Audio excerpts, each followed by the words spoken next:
నమస్తే రమగారు. నమస్తే జయ. చందమామ కథల్లో నుంచి ఏదైనా ఒక కథ. చందమామ కథ అంటే ఒక ఊళ్ళో ఒక బ్రాహ్మణ ఆయన, అంటే ఒక ఆయన చదువుకున్నాడు బాగా, బ్రాహ్మడు అని ఖచ్చితంగా చెప్పడానికి వెళ్ళేది, విద్వాంసుడు అని, చాలా తెలివైనవాడు. ఆయన ఏదో బిజినెస్ పెట్టాలనుకున్నాడు, వ్యాపారం పెట్టుకోదలుచుకుంటారు కదా.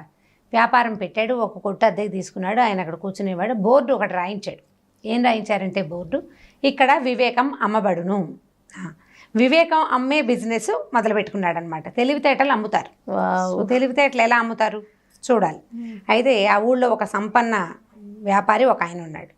ఆయనకి ఒక కొడుకు ఉండేవాడు. వాడు కొంచెం 17-18 ఏళ్ళ వాడు. వాడికి సరదా వాడికి. వాడు ఏం చేశాడంటే ఈ బోర్డు చూసి ఏమిటో ఈ వివేకం కనుక్కోవాలని వెళ్ళాడు షాప్లోకి. వెళ్తే అడిగాడు, ఎంత, ఏమిటి, ఎలా అమ్ముతారు, మీరు ఏం చేస్తారు అని. వీడు ఏమన్నాడంటే, ఆ విద్వాంసుడు చెప్పాడు, రూపాయికి ఒకటి అమ్ముతాను వివేకం. 5 రూపాయల వివేకాలు ఉన్నాయి, 10 రూపాయలవి, 1000 రూపాయలవి, 100 రూపాయలవి, 50 రూపాయలు, ఇట్లా రకరకాల రేట్లలో ఉన్నాయి. నీకు ఏ రేటుది కావాలో చెప్పమన్నాడు. వీడేమనుకున్నాడు, ఎంతో రేటుది ఎందుకు, అసలు ఇది ఎలా పనిచేస్తుందో చూడాలి కదా అని, 1 రూపాయి వివేకం కావాలండి నాకు అన్నాడు. సరే, ఆ రూపాయి తీసుకుని ఈయన కాగితం ఇచ్చాడు. వాడికి కాగితంలో ఏముందంటే, 2 బలవంతుల మధ్య దూరద్దు అని రాసింది. ఆ కాగితం పుచ్చుకొని ఇంటికి వెళ్ళాడు. ఇంటికి వెళ్ళేసరికల్లా అప్పట్లో రూపాయి అంటే పెద్ద అమౌంట్ కదా. వాళ్ళ నాన్న అన్నాడు, నీ మొహల్లా ఉంది, వాడు దొంగ మొహం, వాడు ఈ వివేకం అమ్మటం ఏమిటి, వాడు దిక్కుమాల వ్యాపారమును, పైగా రూపాయి వేస్ట్, రూపాయి పట్టుకురా, వెనక్కి వెళ్ళి తీసుకెళ్ళి ఇచ్చేసి, వాడు వివేకం మనకొద్దన్నాడు. సరే తీసుకెళ్ళాడు. తీసుకెళ్ళి, మా నాన్న వద్దంటున్నాడండి, మీరు తీసేసుకోండి అన్నాడు. అనేసరికల్లా ఆయన అన్నాడు, సరే కానీ నేను ఈ వివేకాన్ని నువ్వు చదివేసావు, దాన్ని వాడకూడదు, నేను వాడను అని ప్రామిస్ చేస్తే నువ్వు రూపాయి నీకు ఇచ్చేస్తానన్నాడు. సరే, కుర్రాడు ఏం చేశాడు, చీటీ చేసి, మీ వివేకాన్ని నేను వాడుకోనండి, అవసరమైతే మళ్ళీ వస్తానని చెప్పేసి తను రూపాయి తాను తెచ్చుకున్నాడు. అయిందా. ఈ కుర్రాడు వాడి దాని వాడు రోడ్ల మడిపడి తిరుగుతుండేవాడు. వాడికి ఆటకాయితనం సరదాగా తిరిగేవాడు. ఆ ఊళ్ళో ఒక నగల వ్యాపారికి ఎక్కడి నుంచో ఒక పెద్ద రత్నాల హారం వచ్చిందట. ఒకటే హారం వస్తే ఆ హారాన్ని రోడ్డు మీద పెద్ద షోకేసులో పెట్టి అమ్ముతున్నాడు. అతను పెట్టాడు అమ్మకానికి. పెట్టేసరికల్లా ఆ ఊరి రాజుగారికి 2 రాణులు ఉన్నారు, 2 భార్యలు. ఆ 2 రాణులు ఆ వస్తువు చూశారు, ఎంతో బాగుందని తమకే కావాలనుకున్నారు. వాళ్ళు ఏం చేశారు, చెరుకో దాసిని 1,00,000 రూపాయలు, 1,00,000 వరహాలు డబ్బిచ్చి వస్తువు కొనుక్కురమ్మని పంపించారు. ఇద్దరు పంపించారు. తీరా వీళ్ళిద్దరూ వెళ్ళేసరికల్లా వాడేమన్నాడు, ఒకటే వస్తువు, ఎవరికి కావాలో వాళ్ళు తీసుకోండి అన్నాడు. 2 మాకు కావాలన్నారు. రాణిగారులు కొట్టుకోకపోయినా వాళ్ళ దాసులు 2 కొట్టుకుంటూ ఉంటారు. మా అమ్మగారు గొప్ప అంటే మా అమ్మగారు గొప్ప అని. అక్కడి నుంచి నేను ముందు వచ్చాను, మేము నిన్న ముందు మా రాణిగారే ముందు చూసారని ఒకటి, నువ్వు చూసినా సరే మేమే తీసుకుంటామని ముందు మేమే చెప్పాము, ఇవాళ నీకంటే 5 నిమిషాల ముందు నేనే వచ్చానని రెండోది.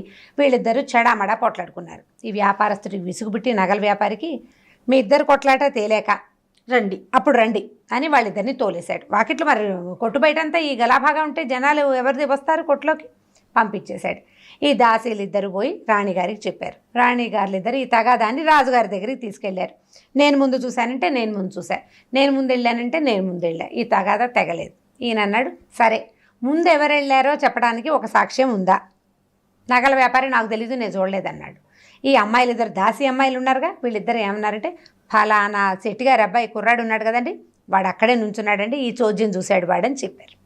వాడు నిజంగానే అక్కడ నుంచున్నాడు. వాడిని పట్టుకొచ్చారు. ఇప్పుడు వాడికి ఏం చేయాలో తెలియలే. సో గుర్తొస్తుంది వివేకం. 2 బలవంతుల మధ్య దూరకూడదు. ఇప్పుడు ఏ రాణిగారి పేరు చెప్పినా రెండో రాణిగారు చావటి చెవులు వస్తుంది. వీడికి ఏం చేయాలో తెలియలేదు. పరిగెత్తుకుంటూ వాళ్ళ నాన్నని పట్టుకుని, ఆ వివేకవంతుడైన ఆయన ఉన్నాడు కదా పండితుడి దగ్గరికి, వివేకాలు అమ్మే వ్యాపారస్తుడు, అక్కడికి పరిగెత్తారు. ఏదైనా ఒక వివేకం ఇవ్వండి మాకు. అయితే ఈయన ఏమన్నాడంటే, 100 రూపాయల వివేకం ఒకటి ఉంది, ప్రస్తుతానికి తప్పించుకోవచ్చు. అయితే 2,000 రూపాయల వివేకం ఉంది, 1,00,000 రూపాయలు ఖర్చు పెట్టాలి ఆ వివేకం వాడాలంటే, మీ ఇష్టం చెప్పండి అంటే, వీళ్ళేమనుకున్నారు, ప్రస్తుతానికి ఈ గొడవలో నుంచి బయటకు వచ్చేసే తెలివి కావాలి మనకి అని చెప్పేసి 100 రూపాయలు వివేకంతో ఆలోచించారు. 100 రూపాయలు ఇచ్చి ఓ కాగితం కొనుక్కున్నారు. ఓ వివేకపు కాగితాన్ని తీసుకున్నారు. అందులో ఏముంది, పిచ్చివాడి సాక్ష్యం చెల్లదు అని ఉంది. అక్కడి నుంచి వీడేం చేశాడు, ఓహో బాగా చెప్పారనుకుని రాజుగారి దగ్గరికి సాక్ష్యానికి తీసుకెళ్ళినప్పుడు వీడు మతిలేని పిల్లవాడిలాగా నటించేశాడు కుర్రాడు. శభాష్. నటించాడు. మరి వివేకాన్ని చెప్పింది కదా, వివేకంతో నటించాడు. నటించగానే రాజుగారు నాడు మీ బొందలా ఉంది, వీడిని తెచ్చారు, వీడికి తెలివి లేదు, మతిలేని పిల్లాడు, వాడి సాక్ష్యం చల్లదు, సాక్ష్యం లేదు, గీక్షం లేదు, ఆ హారం మనకొద్దు, మీ ఇద్దరు నోరు మూసుకోండి దాసిల్ని తిట్టి రాణిగారులని యథాశక్తి మందలించి ఆ పూటకి న్యాయస్థానాన్ని మూసేశారు. అయితే ఈ కుర్రాడు ఇంటికి వెళ్ళిపోతూ నార్మల్గా వెళ్ళిపోయాడు.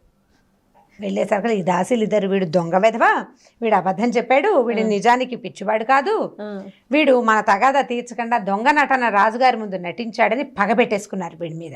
వాళ్ళకి అర్థమైపోయింది. ఎందుకంటే వాడు మామూలుగా రోడ్ల మీద తిరిగేవాడు, రాణిగారులు అంటే చూడరు కానీ దాసీలు కనపడుతూనే ఉంటారు కదా. ఏదో పని మీద బజార్ వెళ్తే ఈ కుర్రాడు ఆటకైతే 18 ఏళ్ళు వాడు విజిలేయటం వేషాలు వేస్తూ ఉంటాడు, వాడు నార్మల్ కిడ్ అని వీళ్ళకి తెలుసు.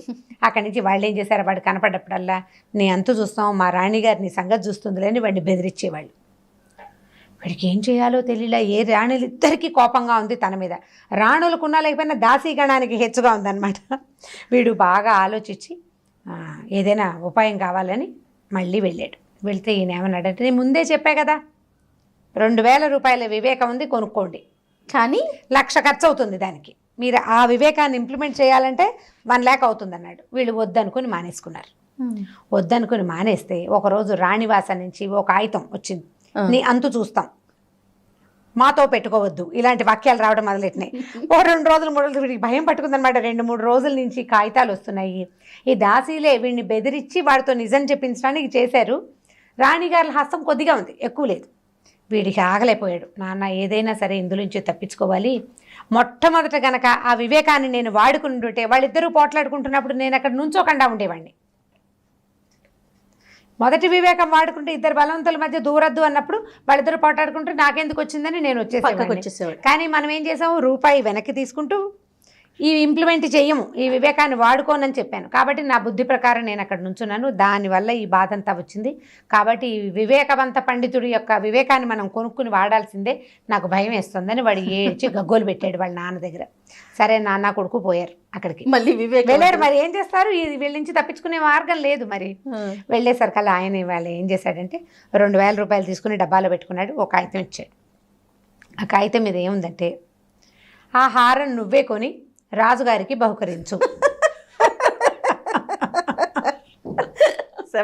మరి 1,00,000 రూపాయల హారం.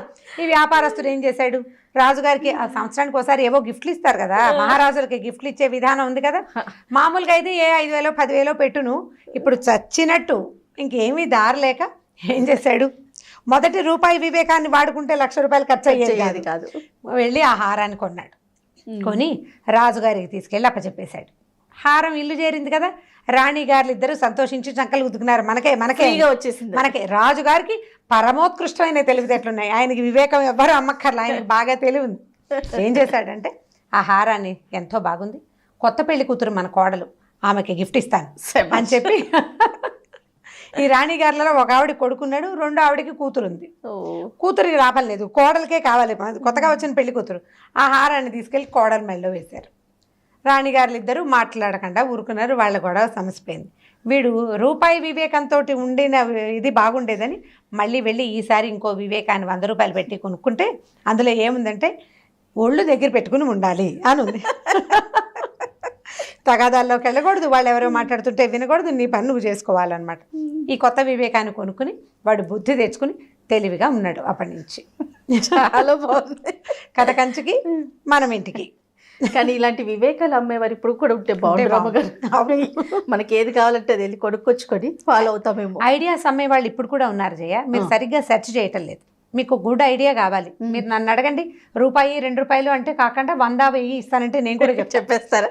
ఓకే, ఆడియన్స్ అంతా మన మామ్స్ అందరూ రెడీ అయిపోతారండి తెలివితేటల కోసం. చూడండి, మామ్స్ అంతా కూడా మీకు ఏ ఐడియా కావాలన్నా మనకి రమ్మగారు చెప్తారంట, దానికి తగిన ఛార్జీ ఉంటుందండి. మరి ఉండదు, ఆయన 100 1000 తీసుకున్నాడు కదా. కానీ చాలా బాగుంది రమ్మగారు. మనం నీతిని అర్థం చేసుకోవాలి. ఈ అమ్మటం అనేది ఇది పక్కన పెడితే మంచి నీతి ఉంది కథలో. అదే, సో పిల్లలకి చెప్పడానికి బాగుంటుంది, మనం తెలుసుకోవడానికి కూడా చాలా ఇంట్రెస్టింగ్ ఉంది. ఇంకొక వీడియోలో మళ్ళీ కలుద్దామండి, తప్పకుండా చేయాలి. ఈ వీడియో కనుక మీకు నచ్చినట్లయితే లైక్ చేయండి, షేర్ చేయండి. మరిన్ని వీడియోస్ కోసం మా ఛానల్ని సబ్స్క్రైబ్ చేసుకోండి.